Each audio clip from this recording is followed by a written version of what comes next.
بسم الله الرحمن الرحيم اللهم صل على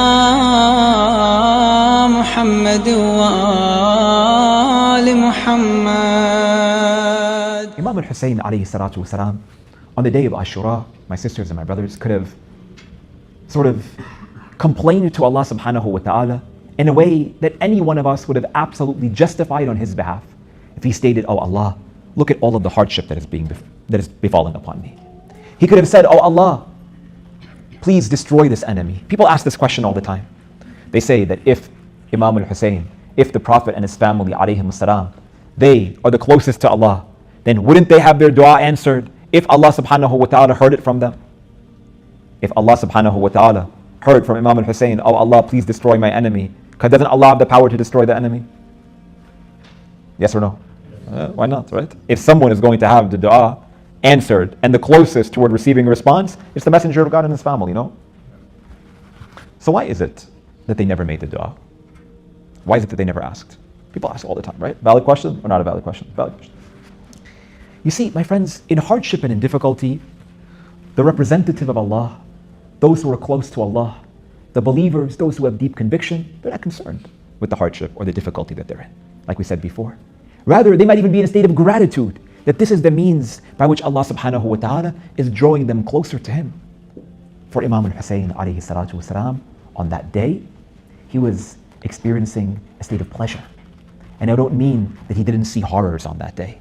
I meant that when he sees and when he experiences everything in front of his eyes, the only thing that he sees is Allah subhanahu wa ta'ala.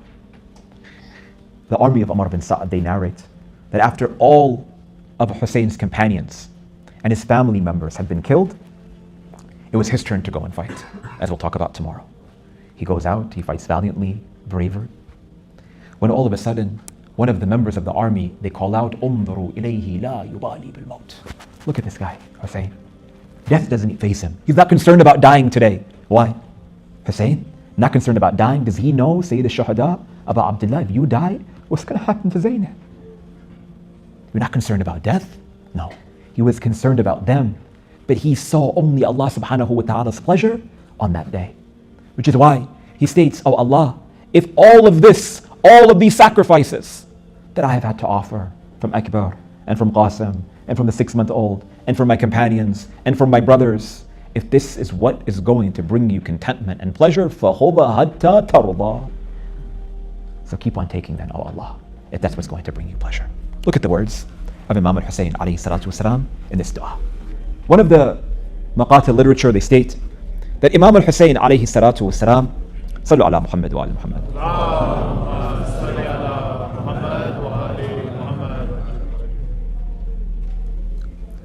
That Imam al-Hussein alayhi salatu wasalam, after the Fajr prayer, he raises his hands to Allah subhanahu wa ta'ala and he begins to invoke with this supplication. He states, "Allahumma anta thiqati fi kulli karb, wa anta raja'i fi kulli shiddah, wa anta li fi kulli amrin nazala bi thiqatun wa uddah." He states, "Oh Allah, you are my trust in every distress. You are my hope in every distress. Wa anta raja'i fi kulli shiddah, and you are my hope in every hardship. Wa anta li fi kulli amrin nazala bi thiqatun wa uddah." And that every hardship and every difficulty and everything that I have to experience on this day, know that you are my refuge, and you are my pillar, and you are my support. The first lesson that we derive from the dua of Imam al-Hussein alayhi salatu wasalam on the morning of the day of Ashura is that he puts the entirety of his trust in the Lord of the worlds. Tawakkul. We talked about this some nights ago. Tawakkul means that we believe Allah subhanahu wa ta'ala is absolutely, entirely in control of everything in my life. So why should I worry? Why should I worry? Some of the scholars of Ilm al-Akhlaq, they give this example. On the day when I die, someone is going to take my body, maybe some of you. You will take my body, my brothers, and you will wash my body. Right? Inshallah. You will wash my body, and you will shroud my body, and you have to turn it to the right, and you have to turn it to the left in order to wash it, in order to cleanse it, in order to purify it, and then in order to shroud it. And then you're going to pick up my body, and you're going to take it to the graveyard. And then when we get to the graveyard, you're going to lower my body into that grave. and you're going to take my right shoulder and place it on the ground, and my right cheek, place it on the sand. And then you're going to take dust and throw it on my face. Maybe some of you will be there on that day. May Allah subhanahu wa ta'ala have mercy upon all of us on that day. On that day, what control do I have? Am I going to say, Muhammad, Ali, my brothers, please be a little bit gentle, you're being a little bit too rough? Well, can I say that? I don't have the ability to speak, I'm dead. My soul is not part of my body at that moment. Am I going to say, lower me a little bit slowly? Not so quickly?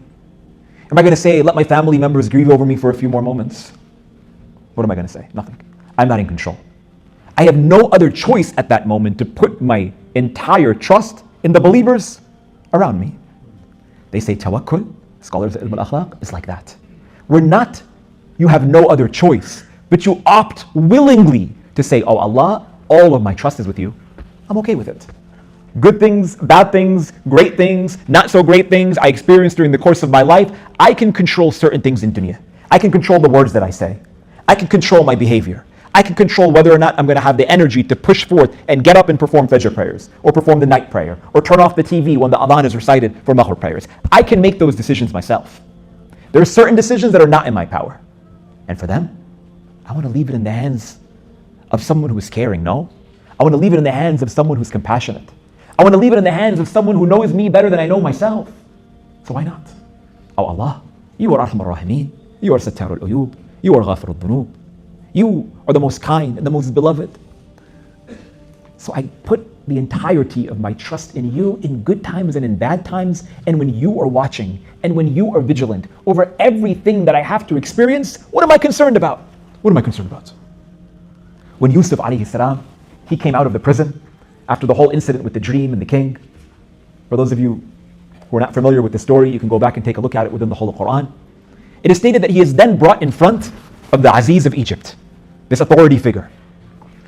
And he asks him, he says, look, I'm looking for someone to help me manage all of the economic affairs of the government, which was maybe half of the world at that point, half of the globe as we know it. Yusuf alayhi salatu wasalam says, let me do it. I can handle anything. Think about everything that Yusuf alayhi salam had to go through. From a very young age, distant from his father, his mother passes away. According to some reports, he was kidnapped by his aunt at a very young age and then returned back to his father Yaqub. Distant from his father, beaten up by his brothers, thrown into a well, became a slave, went to prison. How much hardship did Yusuf alayhi salatu wasalam have to go through? Allah subhanahu wa ta'ala, He makes mention of this within the whole Quran. He states that Yusuf said, let me help you. I can run this kingdom. What happens? In a moment, in a split second, Allah subhanahu wa ta'ala, He states, وَكَذَلِكَ مَكَّنَّا لِيُوسُفَ فِي الْأَرْضِ يَتَبَوَّأُ مِنْهَا حَيْثُ يَشَاءُ نُصِيبُ بِرَحْمَتِنَا مَنْ نَشَاءُ وَلَا نُضِيءُ أَجْرَ الْمُحْسِنِينَ. The king said, okay, you know what?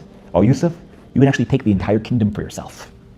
Anything that you want, it's under your authority.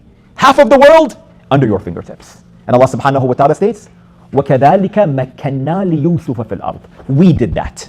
Allah subhanahu wa ta'ala's plan. In the beginning, when Yusuf was being beaten up by his brothers to the verge of his mortality, our ahadith tell us, he almost died. You think Yusuf was thinking that in 30 or 40 years I'm going to be king of the world?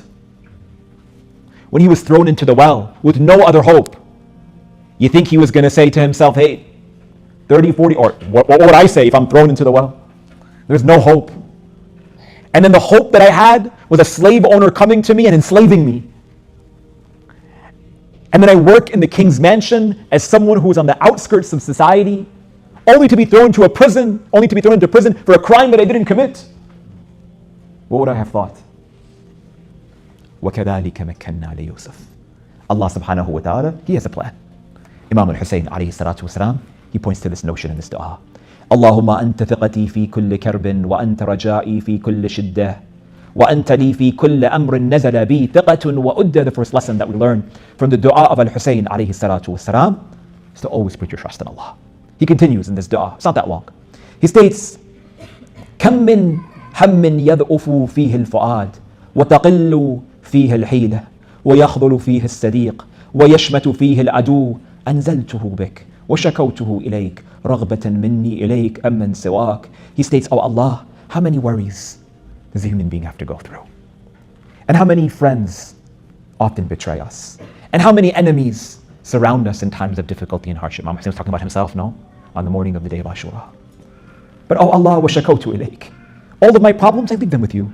رغبة مني إليك من سواك. I'm not concerned about them at this moment. Oh Allah, I'm only concerned with you. ففرجته عني. I know that you're relieving me of all my hardship. وكشفته وكفيته. And I know that if you're on my side, I'm okay.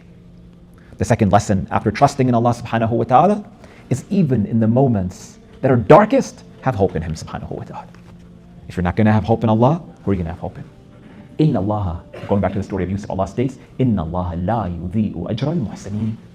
Allah subhanahu wa ta'ala never for a moment wastes the good deed of those who do good. He doesn't. It will always come back one day. You may not see it right away. We tell ourselves, I deserve nice things. You'll get those nice things. Allah subhanahu wa ta'ala will reserve the reward of those nice things when He knows what is best for us to receive that. And because we believe in this compassionate, loving, caring, merciful, compassionate God, we have conviction that we're going to get it eventually. Dunya, akhirah, and akhirah, why not? Imam al-Hussein alayhi salatu wasalam, even in that moment, he says, this enemy has surrounded me. These people who claim to be my friends have betrayed me. They are ready to shed my blood. They are ready to sever my head. They are ready to trample upon my body with their horses and break my bones and imprison my children and beat my women. But oh Allah, you're watching. You're aware. And that offers me a sense of console and contentment.